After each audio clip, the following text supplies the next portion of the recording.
안녕하세요. 한국학중앙연구원 디지털인문학연구소 임이루 연구원입니다. 본 영상에서는 조선왕조실록의 XML 설계를 검토해 보도록 하겠습니다.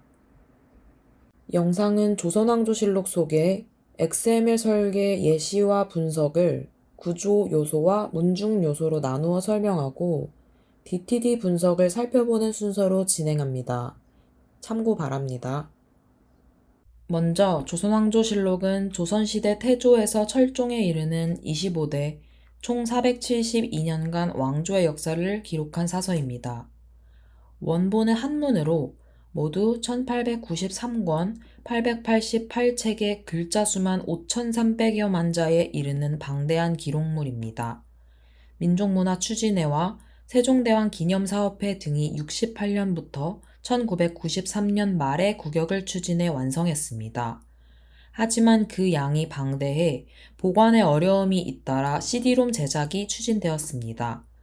조선왕조실록 CD롬 간행위원회에서 총괄 조정을 맡고 구격을 담당한 세종대왕 기념사업회와 민족문화 추진회에서 감수, 서울시스팀이 개발을 담당했습니다. 이렇게 1988년까지 문체부는 조선왕조실록의 한문 원본 CD롬을 개발했습니다. 그리고 고종순종실록 원문과 조선왕조실록연구회에서 진행한 구격본에 대한 디지털화 작업을 진행해 기존 실록과의 체제 통일을 위해 구격에 대한 윤문 교열, 원문에 대한 표점 교감 작업을 거쳐 2007년 디지털화 및 웹서비스를 시행하였습니다. 이 정보화 사업은 국보와 세계기록유산인 조선왕조실록을 국민들이 열람할 수 있게 온라인 서비스로 구축한 것입니다. 정보화를 통해 역사 자료의 활용도를 높인 사례인데요. 문화재청의 문화유산 보존사업 일환으로 사업 예산을 지원했고 국사편찬위원회에서 3년간 사업을 추진했습니다. 지금도 자체 예산을 확보해 조선왕조실록 웹서비스의 향상을 꾸준히 추진하고 있습니다.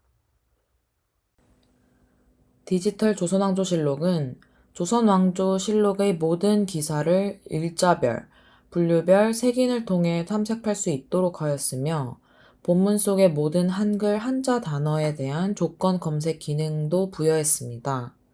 실록의 디지털 전산화를 통해 조선시대사 연구자들의 연구 능률을 획기적으로 향상시키고 전문가뿐만 아니라 일반인들의 접근성을 높여 과학, 경제, 법제 등 학제 간 연구의 가능성을 높이게 한 것에 큰 의미가 있습니다. 이제 조선왕조실록의 XML 정보 설계 예시를 살펴보며 분석해 보도록 하겠습니다. 공공 데이터 포털에서 조선왕조실록 XML 파일을 다운받으실 수 있습니다. 다운받은 파일들을 토대로 설명하겠습니다.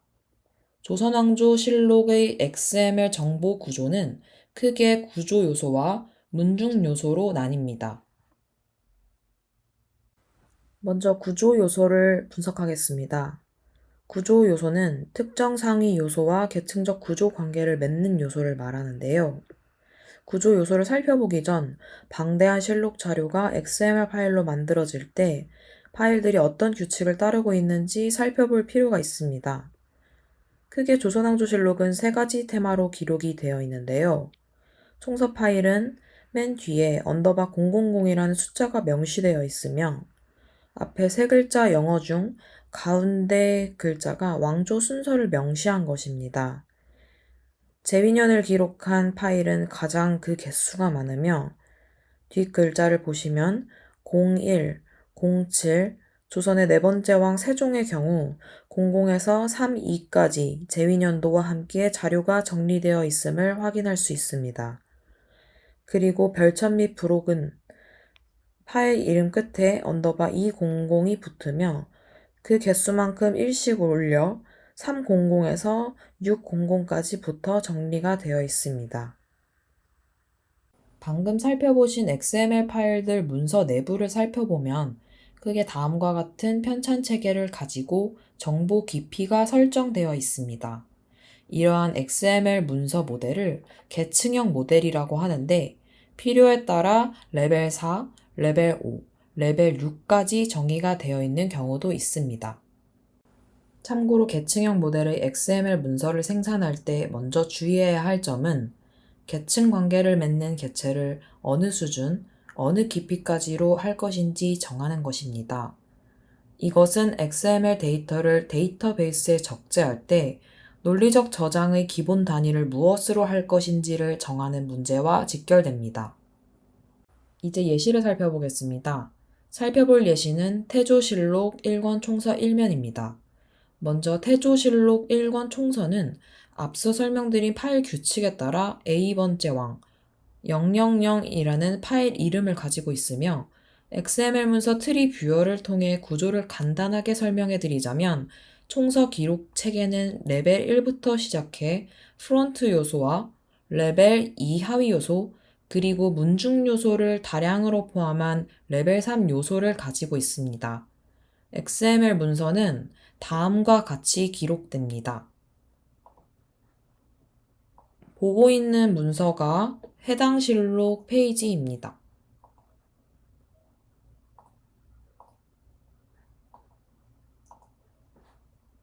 다음은 재위년 XML 파일 예시입니다. 저희는 태조 2년 1월 6일 임자 첫 번째 기사를 살펴볼 것인데요. 마찬가지로 XML 문서 트리 뷰어를 통해 구조를 간단히 설명해 드리자면 재위년 기록 체계는 레벨 2부터 시작하고 프론트 요소와 문중 요소를 모아놓은 텍스트 요소를 포함하고 레벨 3 요소들을 포함합니다. 레벨 3에는 레벨 4를 포함하는 계층식으로 구성되어 있어 이를 차례로 살펴볼 것입니다. 보고 있는 문서가 해당 실록 페이지로 구현이 되어 있습니다. 태조실록을 연대별로 모두 볼 수 있고 저희가 살펴볼 예시는 태조 2년 1월인데요.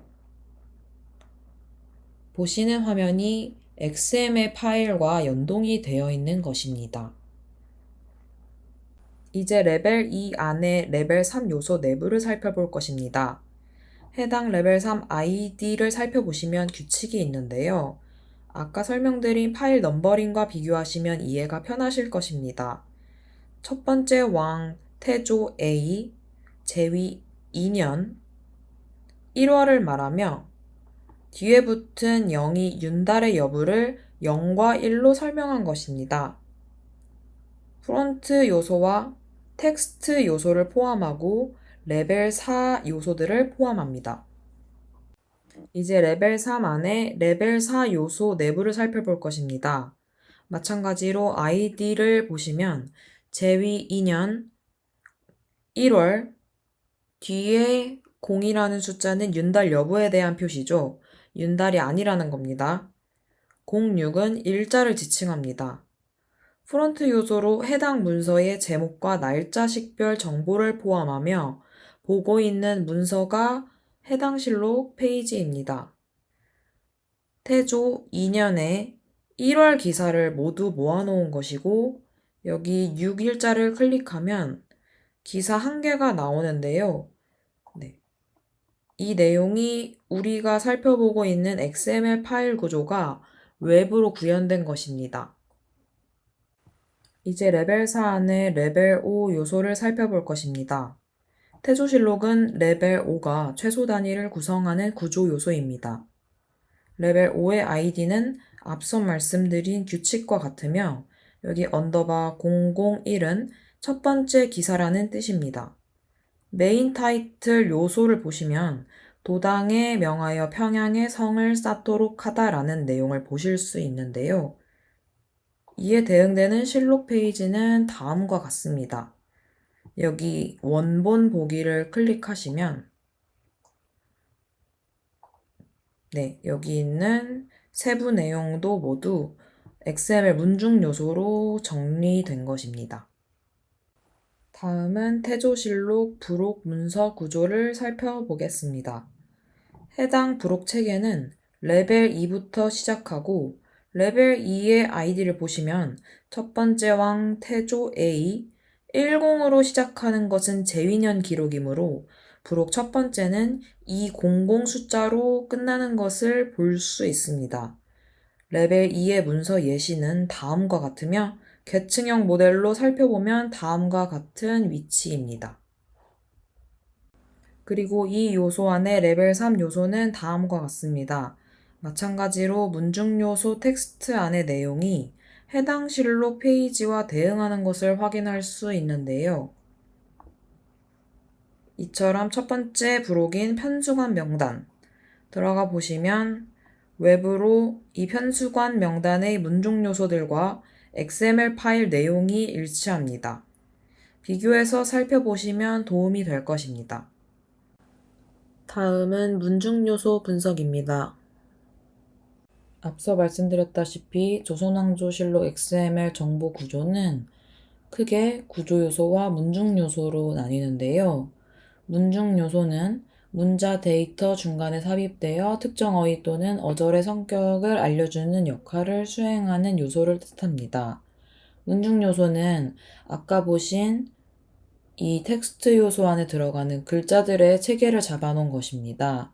텍스트 안에 들어가는 요소 체계는 제가 이 표로 정리해 기록해 봤습니다. 문중 요소는 각 데이터 타입을 타입이라는 속성의 값을 입력해 주어야 컴퓨터는 주어진 텍스트를 해당 데이터 타입으로 인식합니다. 보시는 예시는 각 데이터 타입의 인덱스 요소들을 추출해 온 것입니다. 같이 살펴보겠습니다. 타입 지명에는 양광도, 서명에는 신중경, 연호에는 영락, 그리고 인명에는 목왕으로 각 텍스트의 데이터 타입을 속성값으로 병기하고 있습니다. 또한 인덱스마다 입력된 num이라는 속성은 태조실록부터 철종실록까지 인덱스에 매겨놓은 고유 아이디입니다. 여기 ref 속성은 참조 속성이며 동일자를 식별하는 기능을 가졌습니다. 따라서 중복이 가능합니다.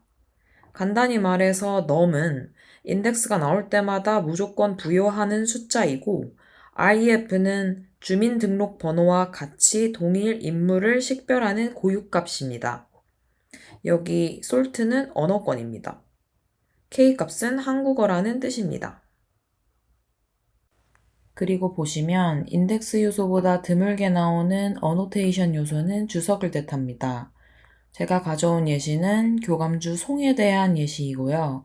어노테이션 요소 안에 노트 컨텐트 또는 노트 타이틀 요소로 내용을 담는 규칙이 있습니다. 다음은 DTD 문서 분석입니다. 조선왕조실록 XML 파일들은 정보화 사업을 추진한 국사편찬의원회가 공개하는 DTD 종합본인 히스토리 DTD 문서 규칙을 따르고 있습니다. 이 DTD 규칙은 조선왕조실록뿐 아니라 한국사 데이터베이스에서 서비스하고 있는 근현대 잡지 자료, 신문, 관보 등의 문서 아카이브의 표준입니다. 본 내용은 조선왕조실록을 대상으로 하고 있기에 전체 설계가 아닌 조선왕조실록에 대한 설계만을 다루겠습니다. 앞서 말씀드렸듯이 DTD는 다음 XML 문서 계층형 모델에 따라 요소들을 선언합니다. 이 계층의 구조 요소를 이루는 각 레벨 요소들의 DTD 선언입니다. 각 엘리먼트 요소마다 고유한 아이디가 부여되고 있습니다. 여기서 중요한 점은 각 엘리먼트들이 하위 레벨 엘리먼트를 포함해 조선왕조실록의 계층형 모델 구조를 구성하고 있다는 것입니다. 공통적으로 프론트와 텍스트 문중 요소가 들어가 있는 것도 확인할 수 있습니다.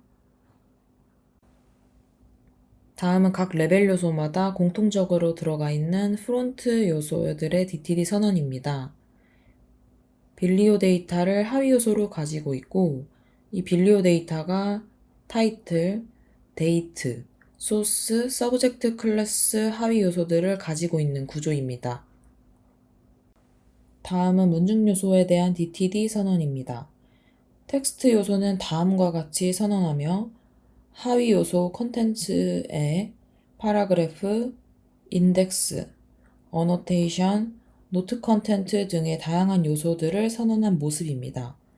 여기 인덱스 엘리먼트 선언에서 num은 required로서 인덱스의 고유 아이디 역할을 하지만 ref는 참조 번호로서 중복이 가능하다는 것을 implied로 명시해 준 것이 주목할 특징입니다. 이상으로 조선왕조실록 XML 문서 분석을 마치겠습니다. 시청해 주셔서 감사합니다.